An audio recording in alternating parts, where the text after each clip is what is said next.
Bienvenidos nuevamente a todos nuestros participantes a esta última participación del segundo día de este congreso en este espacio virtual de participación de experiencias pedagógicas.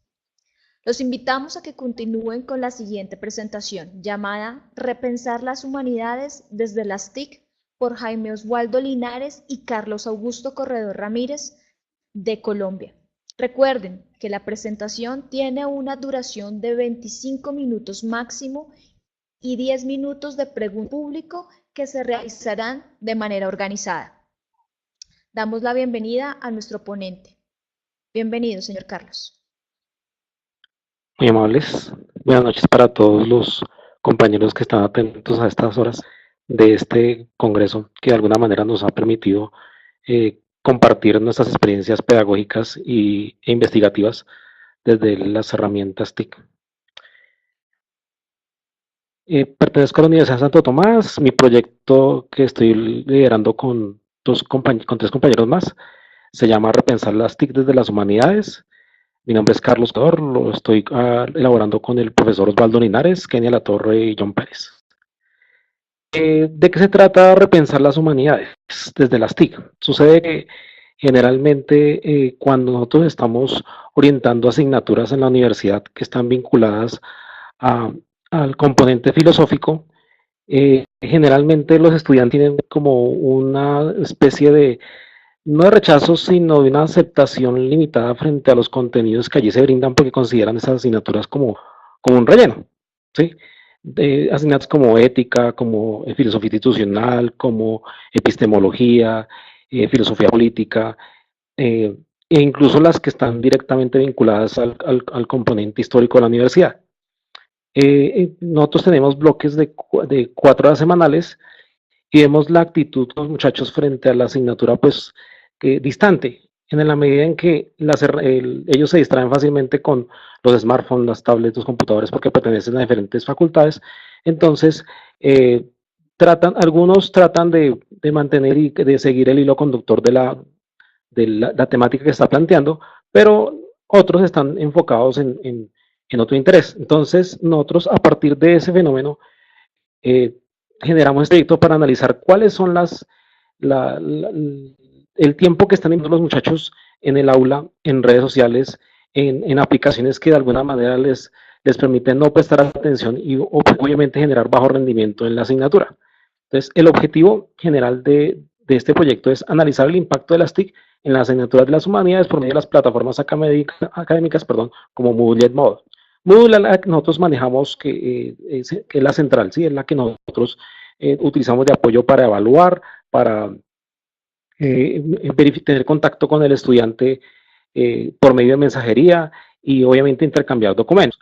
Edmodo se utiliza al comienzo del semestre, no es obligatorio, pero es sobre todo cuando no existe todavía Moodle configurado, entonces es para verificar lista, socializar sílabus, etcétera. Entonces, el objetivo en este inicial pues, apunta a verificar cómo está de alguna manera estas herramientas apoyando la enseñanza y cuáles otras se pueden vincular para evitar que este fenómeno del desinterés se genere o ocurra, ¿sí? El específico, de alguna manera, es verificar, bueno, cuál es el impacto que tiene las asignaturas de humanidades frente a estudiantes de diferentes carreras y cómo se les puede apoyar a ellos para reforzar los contenidos que están visualizando ellos en cada una de las asignaturas que la universidad les está generando desde humanidades. Entonces, es verificar el nivel de atención, es corroborar la forma en que el estudiante se acerca a las diferentes herramientas que le facilita la filosofía, en este caso la filosofía institucional, que está ubicada directamente desde lo académico, cómo lo académico nutre la epistemología, cómo lo académico le da cabida a la ética y de allí sale la ética profesional. Entonces, nosotros, a partir de una serie de recursos, en este caso una encuesta, la creamos con el objetivo de verificar, bueno, qué está sucediendo en el aula, cuáles son los recursos que el estudiante más utiliza y cómo se pueden vincular para que el estudiante optimice y mejore su rendimiento académico y se dé cuenta que estas estas asignaturas son importantes dentro de su campo de conocimiento. Entonces nosotros lo que hicimos fue verificar hicimos un nicho de preguntas y las subimos a una plataforma que se llama Lime Survey, que la compró la universidad para manejar encuestas de tipo administrativo y también de tipo académico. Entonces, planteamos una serie de preguntas que están enfocadas a verificar, bueno, qué es lo que sucede con los estudiantes en el aula, cuáles son las herramientas que están utilizando y por qué se distraen y cuáles nos pueden servir para que ellos de alguna manera vinculen ese tiempo que tienen en vez de estar enfocados en otra ajena a lo que se está brindando en el aula, que las utilicen para solucionar problemas que se están enfocando y que se están direccionando en la materia en ese momento. Entonces vamos con las preguntas. Entonces escogimos un nicho de 30, una muestra, perdón, de 300 estudiantes. Entre ellos aquí, como vemos, aparecen casi un porcentaje entre mujeres y hombres, ¿sí? De diferentes facultades. No discriminamos. Entonces, de esa muestra, entonces, vienen las siguientes preguntas. Entonces, ¿cuál plataforma emplea con mayor frecuencia en sus contextos académicos y cotidianos para realizar trabajos en el aula? Entonces, Moodle, obviamente, ¿no?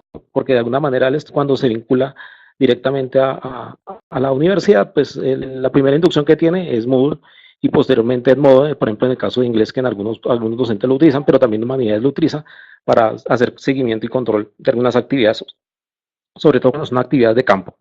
Vemos que hay un porcentaje muy pequeño de Classroom, Blackboard, en fin, pero el 100% está enfocado en Moodle. La siguiente pregunta, ¿con qué frecuencia utilizan las plataformas interactivas para la elaboración de trabajos de clase? Entonces dice, bueno, siempre, vemos que no son está como en 60, 70, casi siempre, entonces vemos que ya el porcentaje está entre 150 estudiantes y algunas veces pues vemos que está muy equitativo con el siempre, ¿no? Entonces esto nos da indicios y nos da herramientas para uno analizar, ¿no? Para poder después tomar cartas en el asunto y verificar cuáles son las plataformas que de alguna manera pues, se pueden facilitar y que pueden permitir que el estudiante emplee su tiempo apps que le permitan resolver problemas directamente atendiendo al ejercicio que esté generando el docente en el aula. Siguiente pregunta. ¿Cuáles son las aplicaciones que más usa para interactuar en redes sociales? Entonces vemos que Facebook ya ha disminuido. En un ejercicio que hicimos en el 2014, Facebook llevaba casi el 100% de una encuesta que utilizamos, pero aquí vemos que WhatsApp es la que se lleva, pues vemos cuál es el nivel de tiempo que le invierte el estudiante en horas de clase a esto. Entonces vemos que WhatsApp es la que lleva la parada. Instagram, ¿sí? Twitter, nos faltó Pinterest, ¿sí? Que de alguna manera se puede vincular ahí, o Instagram, que también ellos, pues obviamente dedican mucho tiempo a esa aplicación. Siguiente pregunta. ¿Emplea el programa Prezi para realizar presentaciones temáticas en trabajos de clase? Entonces vemos que algunas veces, algunos nunca, otros casi siempre, dependiendo, pero vemos que un porcentaje alto que sí lo emplean, que tienen, lo conocen, o por lo menos algunos docentes lo conocen. En el caso del siempre, pues sí es muy limitado, y no tienen, porque la mayoría está utiliza una herramienta que es mucho más fácil, que en este caso es PowerPoint, que de alguna manera facilita la creación de los expositivos que son comunes y que todo el mundo accede a ellos. Esta Prezi, en cambio, debe tener un buen caudal de internet para que la aplicación funcione bien, ¿no? Siguiente pregunta. ¿Emplea PowerPoint para realizar presentaciones temáticas en trabajos de clase? Entonces vemos que aquí siempre, casi siempre, vemos que aquí hay un porcentaje alto entre estas dos variables.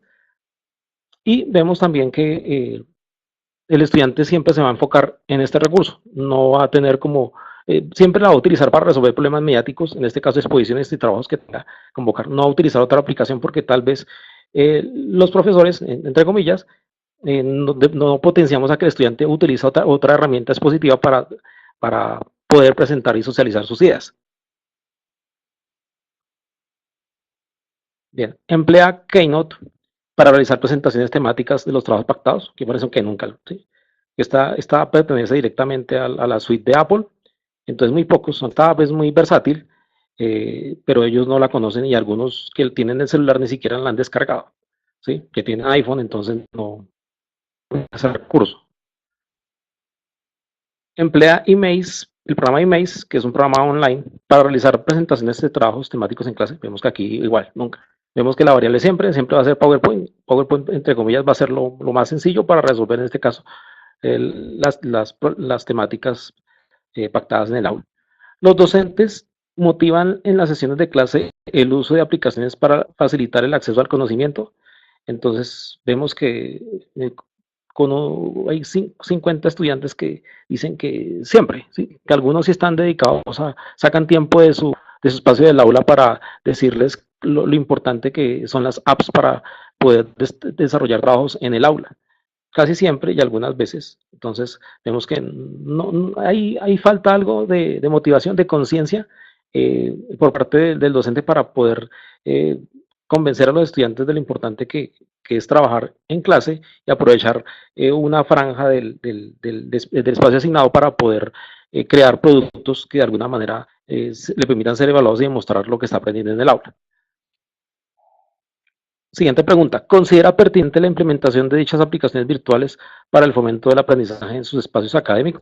Entonces dice, bueno, sí es vital. Entonces está reconociendo el estudiante que está dedicando tiempo a otras cosas y que necesita otras nuevas alternativas en cuanto a apps, programas, una suite que le permita ser creativo y demostrar las habilidades que tiene para poder socializarlas y compartirlas, porque nosotros no somos una universidad, pues, tienen una parte virtual que es la UAT, pero la parte presencial no está ligada solamente a lo virtual, sino está ligado también a la reflexión, al trabajo que el estudiante haga en clase, pero las apps como recurso y como herramientas son muy prácticas.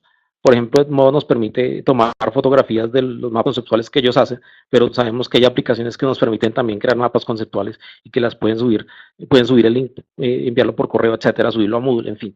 Entonces, ya depende es de cómo el docente se capacite y de alguna manera actualice esas nuevas herramientas que le permitan a los estudiantes conocer otros recursos para que él pueda aprovechar el espacio de clase. ¿Considera que la universidad brinda los espacios adecuados para utilizar dichas actividades virtuales? Siempre, casi siempre, algunas veces. Entonces vemos acá que, bueno, sí, sigue teniendo el estudiante la imagen de que, aunque hay una gran cantidad de aulas para que los estudiantes puedan apoyarse, ahora la mayoría carga su propio equipo, entonces no necesitan de un espacio físico, sino más bien del caudal de Internet, que sea bueno para que ellos puedan conectarse y puedan desarrollar sus trabajos. Pero sí vemos que sí hay una cultura. La universidad facilita los recursos, pero son ellos de alguna manera los que de alguna manera desaprovechan el tiempo pues, en otro tipo de actividades que no corresponden al ámbito académico. ¿Considera necesario para su desempeño profesional el uso de dichas herramientas? Entonces, siempre. Entonces ahí viene la reflexión. Bueno, si es importante que el estudiante reconozca que puede integrar a sus actividades académicas el uso de apps, ¿por qué no lo hace o por qué no busca alternativas? Viene como la ley del menor esfuerzo, ¿no? Entonces el profesor es el que debe suministrar las herramientas para que el estudiante pueda resolver problemas. Entonces nos dedicamos a generar pedagogía problemática, en este caso. Para ello, pues voy a tomar una presentación, en este caso, de un señor que se llama Luis Fernando Calle Correa. Él hizo una comparación frente a una relación entre las apps y cómo están ligadas las competencias de aprendizaje a esas apps, ¿sí? Entonces, a partir de eso, entonces nos generó varias soluciones. Una de ellas es, primero, utilizar, de acuerdo al sílabus, apps que nos permitan generar nichos de conocimiento o grupos que ellos puedan trabajar. En este caso ya lo mencionaron en una conferencia hace unas horas, Kahoot, ¿cierto? Kahoot de alguna manera es versátil para ese tipo de cosas. También nos permite, por ejemplo, emails, socializar conocimientos, colocar galerías de imágenes, hacer museos interactivos, etc. Entonces, con el respeto de ustedes, voy a compartirles este esquema. Entonces, este esquema nos permite, a partir del modelo teórico de Bloom, nos dice, bueno, hay habilidades de pensamiento, ¿sí? Entonces está recordar, comprender, analizar, aplicar, evaluar y crear, ¿sí? Entonces, estos elementos están vinculados a la forma como nosotros debemos organizar nuestro conocimiento y poder materializarlo, ya sea en ensayos, sea en quizzes, sea en ejercicios de laboratorio, etcétera. Pero este señor lo que hizo fue que utilizó la estructura de Loom para justificar cómo es que algunas aplicaciones de ellas nos permiten de alguna manera potenciar cada una de estas competencias. Por ejemplo, recordar. ¿Qué implica recordar? Entonces implica consultar, describir, localizar, identificar, reconocer. Entonces, a partir de eso, entonces existen este tipo de recursos online que nos permiten potenciar este ejercicio de recordar. Nosotros no somos tampoco una universidad que esté enfocada dedicada a generar conocimiento memorístico. No, no se trata de eso. Sencillamente existen ya recursos, incluso el mismo smartphone nos permite a nosotros hacer notas, grabar las clases, que algunos de ellos lo hacen y lo convierten en podcast. Entonces es un ejercicio para que ellos recuerden y analicen y se den cuenta de que almacenar información es importante. Entonces Google es un recurso único y genérico para todos. Y ese recurso nos permite a nosotros poder saber dónde podemos encontrar la información. Entonces, si necesito una fuente mediática, entonces voy a Wikipedia, ¿sí? Entonces, uno pues no es tan conocida, ¿sí? Pero los que la utilizan, pues saben que es muy parecida a la tabla de notas donde yo hago el registro y allí utilizo un elemento que me permite a mí condensar o cortar y pegar información de un lado para otro y almacenar esa información y luego utilizarla para mi proceso argumentativo. Entonces, y las demás pues están vinculadas en esa línea, ¿no? En esa particularidad.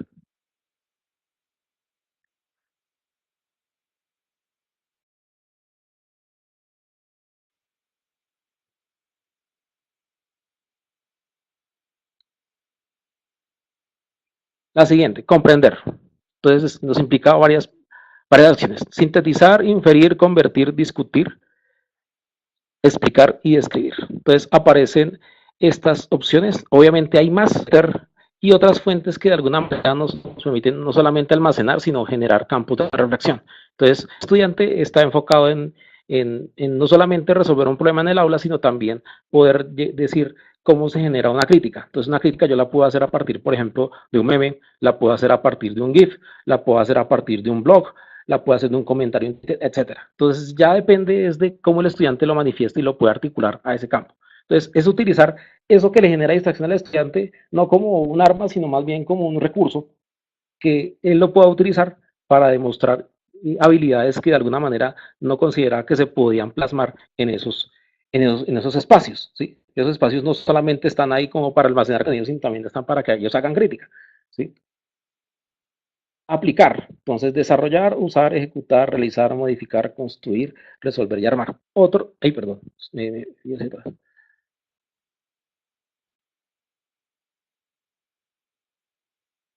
evaluar, por ejemplo. Entonces, no solamente es criticar, juzgar, monitorear, calificar, construir, etcétera, sino también nos implica poder verificar cómo el estudiante está utilizando no solamente las redes sociales, sino la información que está en Internet. Entonces, hay una cultura del Creative Commons que es respetar, obviamente, los derechos de autor, aprender a citar, las normas APA. Pero entonces, ellos deben de alguna manera utilizar algunos recursos, obviamente hay más, donde es vital tomar la información para poder argumentar, pero también aprender a citar y respetar, obviamente, esas fuentes. Entonces, este recurso, esta herramienta nos ha permitido no solamente convocar a los estudiantes a que, a que utilicen adecuadamente las apps, sino que también utilicen, obviamente, respetando los derechos de autor, todos los recursos que ellos utilizan, por ejemplo, en una presentación. ¿Sí? Entonces, es importante que siempre al inicio de cualquier ejercicio académico se establezcan normas, porque ellos tienden a olvidar fácilmente los pactos de clase. A veces pues, no miran el sílabo, entonces es importante estar recordando y por eso a veces los mensajes son relevantes con cierta frecuencia en Moodle o en el modo para estar recordando pues que la estructura de la presentación, etcétera. Y el orden, ¿sí? Y finalmente, pues está crear, ¿no? Entonces, diseñar, planear, componer, generar estructuras. Entonces, aparecen varios recursos que nos permiten decir, bueno, ¿qué es lo que voy a utilizar en ética, por ejemplo, para explicar, por ejemplo, el concepto de eugenesia? Entonces voy a explicar la eugenesia. Entonces ellos se la pasan, por ejemplo, una vez encontré un estudiante mirando Netflix, ¿sí? Entonces bueno, le pregunté, ven, ¿qué estás viendo? Estoy viendo Black Mirror. Ah, sí, qué bien. Estoy viendo un video que se llama Nosdip. Entonces Nosdip es un pequeño cortometraje, por decirlo así, de una serie son como cuatro o cinco temporadas, donde plantea los excesos o los abusos de la tecnología. Y en ese capítulo se explica, por ejemplo, el concepto de eugenesia a partir de la belleza. Entonces le dije, perfecto. Entonces, mire cómo se puede vincular la herramienta que usted está utilizando para explicar, por ejemplo, un contenido tan central y tan vital que es la eugenesia. Entonces, a partir de eso, entonces ellos generaron su press y su email y lo socializan y lo comparten. Es como ya todos conocen la serie e interpretan y manejan los mismos códigos, el mismo lenguaje, pues es más fácil poder hacer ese proceso de extrapolación entre un video que hace parte de su imaginario y plantearlo un concepto tan complejo como lo es la eugenesia. Entonces se pueden registrar y almacenar en cualquiera de esos elementos. Obviamente me quedo corto. En este caso hicimos ejercicios, por ejemplo, con Wix y con WordPress para poder hacer ejercicios de crítica en mi campo. En este caso yo oriento la cátedra de epistemología. ¿Sí? Entonces, vamos a ver trabajos realizados de estudiantes con las apps que utilizamos. Entonces, eh, sitios web. Entonces, unas estudiantes de comunicación social, trabajamos pues obviamente algunos textos están enfocados sobre la crítica social. ¿Sí? En esto pues nos dedicamos, por ejemplo, a las estrategias de manipulación mediática y ellos, a partir de ese documento, lo que hicieron fue generar un sitio web en el cual ellos, a partir de entrevistas, a partir de cómics hechos en Tundú, entonces ellos generaron este producto. Y que para algunos dice, venga, es más valioso hacer esto porque de alguna manera nos permite hacer contacto, nos permite tener contacto con la gente, tomar registros fotográficos, poder socializar y poder compartir con otras personas que no son de la carrera, saber qué son las estrategias de manipulación mediática que planteó Chomsky, ¿sí? Y cómo ellas se pueden llevar en un sentido práctico. Entonces ellos lo hicieron a partir de la crítica, ¿sí? Y la crítica la volvieron, hicieron una especie de micrositio donde alojaron pues contenido gráfico emulando pues todo lo que implican las estrategias de manipulación. Otros, por ejemplo, hicieron ejercicio que fue sobre el consumismo y la belleza. Entonces, ¿qué implica el consumismo? Entonces, de dónde viene el concepto de gusto de Bourdieu, ¿sí? ¿Sí? Entonces, ellos lo que hicieron de alguna manera fue tratar de utilizar los recursos que tienen a la mano para poder plantear esas reflexiones. Y según como ellos la entienden y como hacen inferencia del concepto de consumismo, lo planteaban ese discurso a partir de la imagen, del audio y videos relacionados con ese contenido. Infografías. Estas infografías fueron elaboradas en PictoChart y ellos, pues, en este caso estamos trabajando el problema de la verdad y lo que hicieron fue, de acuerdo a la forma como ellos interpretaban el concepto y de acuerdo a las lecturas realizadas, pues hicieron dos ejercicios de abreviación de contenidos. En este caso vemos la infografía, la cual pues resume a grosso modo los conceptos y la forma en que de alguna manera se puede alcanzar la verdad. Entonces lo que implica investigar, la importancia de los medios de investigación y las características que debe tener un buen investigador. ¿Sí? Todos estos recursos fueron hechos en clase. ¿Sí? Todos estos productos que estamos presentando aquí fue elaborado por ellos en su smartphone, sin necesidad de traer un portátil. Nada. Todo fue guiado y orientado por ahí, porque la idea era aprovechar el espacio y poder integrarlos y que trabajaran en equipo. Nos tomaba de seleccionar las imágenes, otro el texto, y se convertía en un ejercicio de colaboración. ¿Sí? Igual esta infografía pues apunta a lo mismo al anterior, sencillamente es la organización que está planteando. Bien. Nosotros para poder decirle al estudiante que necesita que su trabajo es vital para la universidad y que de alguna manera lo que él hace se puede convertir en un producto significativo, entonces escogimos las actividades relevantes y más interesantes de generar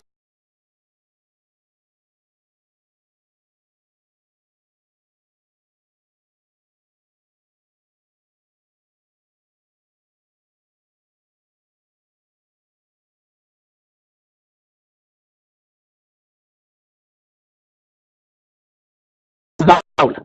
Entonces, mostramos los productos que los muchachos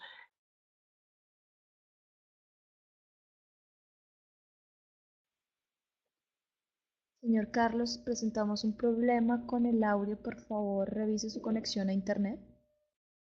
Orienta como un ejercicio de emprendimiento, sino es valorar que en verdad lo que se hace en el aula tiene peso y tiene un significado especial para otros compañeros que están en otras asignaturas. Entonces fue un recorrido interesante en el cual ellos pues se dieron cuenta de que no es solamente evaluar y verificar si le quedó bonita la infografía, si le quedó muy chévere el sitio web, no, es verificar si a otros les importa y que eso se puede volver un producto más adelante complejo y que de alguna manera ellos pueden aprender a utilizar esas herramientas para mostrar los productos que ellos hacen directamente en su campo profesional, ¿sí?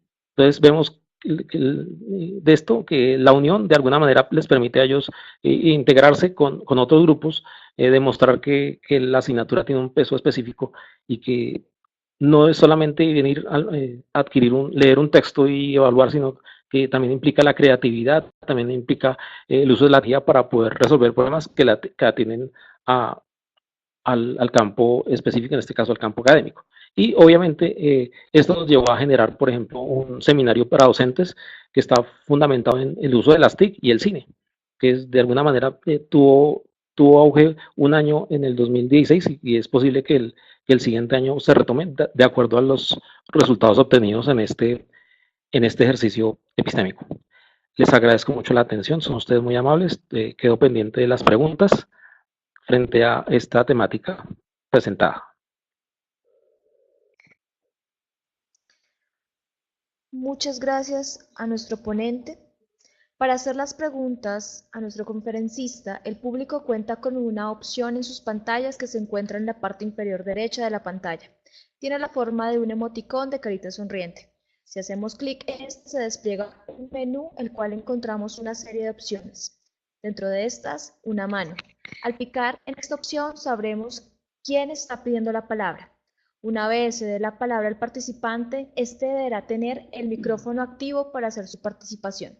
Al finalizar con la pregunta, se cerrará nuevamente el micrófono y los participantes que no cuenten con micrófono podrán hacer la pregunta en el chat, la cual va a ser leída por la presentadora. Iniciamos con las preguntas. A modo personal, tengo una pregunta y dice, ¿cuáles serían las características generales que se pueden tomar en cuenta para implementar las TIC en otros espacios académicos de la universidad? Bueno, nosotros tenemos la universidad es multicampus, entonces a veces nos toca hacer, por ejemplo, trabajos de campo, salidas pedagógicas a las diferentes zonas del país. Entonces, lo que hacemos es que utilizamos, por ejemplo, aplicaciones como Edmodo, ya que Moodle no permite un soporte tan amplio como lo permitiría Moodle. Entonces, Edmodo es una app que permite cargar, alojar información desde cualquier punto, ¿sí? Sin necesidad de tener Wi-Fi, ¿sí? Sino de tener un plan de datos donde tú puedas tomar una foto y cargarla allí. Entonces, eh, las aplicaciones de alguna manera facilitan el trabajo colectivo, el trabajo cooperativo, ¿sí? Y permite tener evidencias casi en tiempo real de lo que tú haces en el aula. Entonces, cada sede, por ejemplo, en Bogotá, que tenemos 3 sedes, cada sede cuenta con un buen caudal de Internet, ¿sí? Y cuenta con aulas específicas. Entonces, lo que es que permitimos que el estudiante pueda tener la información de consulta a la mano, en este caso se suben los PDFs a la aplicación para que él, ya sea un taller, sea una evaluación o sea una guía, la pueda desarrollar colectivamente. Entonces, las apps de alguna manera facilitan en la forma en que yo le doy el don de responsabilidad al estudiante para que él resuelva con sus compañeros las problemáticas y los ejercicios que están planteando en el aula y cómo la universidad de alguna manera brinda eh, los insumos elementales para que él pueda desarrollar las actividades planteadas por el docente. Entonces, esto de alguna manera lo que hace es que genera competitividad en cuanto a los grupos de estudiantes, de no solamente quién entrega más rápido o quién lo desarrolla mejor, sino también en los procesos de calidad, de cómo cada ejercicio va a generar no solamente una nota, sino va a generar un reconocimiento social. Y para eso, por ejemplo, fue la feria, para reconocer los mejores trabajos de cada estudiante. Muchas gracias. Tenemos otra pregunta en el chat. Esta es de Diana Muñoz. Muchas gracias por compartir su experiencia. Sin embargo, me gustaría preguntarle, desde la experiencia propia, ¿cuáles considera que son las mejores herramientas TIC para la enseñanza de las humanidades? Bien, muchas gracias. Una de las herramientas que de alguna manera tiene acogida, en este caso son los podcasts, ¿no? Hacer grabaciones de audio para tener evidencia de lo que se dice y lo que se hace cuando son, por ejemplo, encuestas o son entrevistas. Entonces, en este caso ha sido muy útil porque ellos reconocen que las pistas de audio facilitan el proceso mnemotécnico de estar, para que ellos puedan, por ejemplo, desarrollar una actividad, poder seguir indicaciones. Lo mismo eh, Kahoot. Kahoot también ha sido un que ha facilitado, por ejemplo, el permitir tener evidencia de los contenidos anteriormente. Yo, por ejemplo, evalúo por ejemplo, en materialismo histórico. Entonces lo vimos en la clase anterior. Entonces, la siguiente sesión, yo coloco un escenario de 10 preguntas en Kahoot, en grupo, para que yo lo desarrolle. Entonces, la segunda herramienta sería Kahoot. Primero, por la versatilidad, porque no requiere también de un caudal de Internet fuerte y porque potencia la creatividad y la competitividad en el aula. La tercera, yo diría que es Evernote, está para los dos software, permite organizar información, te permite sacar las citaciones APA, organizarlas, tener, por ejemplo, la referencia de dónde fue tomada la información y poder citar, por ejemplo, hacer la cita, la webgrafía, que es lo más relevante en este caso para las normas APA. Esas serían como las tres. Obviamente, y más me tardaré un montón, pero sí, esas son como las más útiles, unas, sobre todo en el caso de la normatividad, que es Evernote, para la selección nomás para saber dónde está tomando el estudiante la información para argumentar. La otra serie es, por ejemplo, Speaker Audio, que es para hacer las grabaciones y poder, no solamente se puede grabar audio, sino también video y tener evidencia de las dos cosas. Y obviamente, pues, en este caso, Kahoot, que ya la mencioné. Tenemos otra pregunta en chat. Esta es de Olga Lucía Toro Anzola. Muchas gracias. Me gustaría saber cuáles son los factores que se deben tener en cuenta para seleccionar un determinado recurso de la Web 2.0 para implementarlo en las humanidades. Bueno, acá en este caso, eh, bueno, a partir de las herramientas que nosotros tenemos, eh, en este caso, puede ser Android, puede ser iOS, nosotros debemos verificar qué recursos de alguna manera nos permiten un manejo útil y directo en el aula. Entonces, algunas aplicaciones requieren de un caudal de Internet fuerte, entonces se demorarían mucho, tendrían problemas de señal, tendrían que estar entrando y saliendo para poder eh, eh, condensar la información, hacer grabaciones, etcétera. Entonces, en este caso, por ejemplo, para los puntos, el hacer, por ejemplo, el sitio web, para ellos fue una tarea relevante porque ellos nunca habían hecho eso. Y tenían como mito urbano, por decirlo así, que un sitio web solamente lo hacían ingenieros. Nos dimos cuenta que en el caso de los muchachos de comunicación que no tenían idea de cómo construirlo porque consideraban que necesitaban aprenderse más y otro lenguaje de programación más complejo para poder realizar un instrumento, se dieron cuenta que no, que existen plantillas en las cuales ellos pueden montarlas y compartir ese contenido y saber que no se requieren de muchos elementos para poder hacer algo creativo. Y además ellos le dedicaron mucho tiempo a esos recursos, porque fueron varias las facultades que crearon productos y lastimosamente no los puedo compartir aquí por tiempo, donde aprecian, por ejemplo, de ambiental, crearon una campaña para socializar, por ejemplo, los cuidados del agua en ciertas zonas de Bogotá, ¿sí? Entonces la contaminación visual, el uso de bolsas plásticas, etcétera. Entonces, ellos se dan cuenta que los blogs y los sitios web son dos herramientas indiscutibles que permiten alojar contenidos de una forma práctica y que también les facilita, obviamente, plasmar su perspectiva y cómo ven el mundo a partir de esa cátedra que está generando diferentes reflexiones a partir de ese recurso. Muchísimas gracias, señor Carlos, por su ponencia. Les Muy amables recordamos que si a ustedes. quedan preguntas pendientes, las pueden hacer en el foro de esta ponencia que se encuentra en el auditorio junto con el material usado en esta conferencia. También queremos agradecerles a todos nuestros ponentes y asistentes a este segundo día del octavo Congreso Internacional de Experiencias Pedagógicas y Didácticas en Educación Virtual. Esperamos que todo lo expuesto el día de hoy haya sido de gran provecho para ustedes. Invitamos a todos los asistentes que consulten las mesas de trabajo que se encuentran en el auditorio. Mañana, 31 de mayo, será el tercer día de este evento y los invitamos para que se conecten a la plataforma desde las 2 p.m. hora colombiana. Muchas gracias a todos y feliz noche.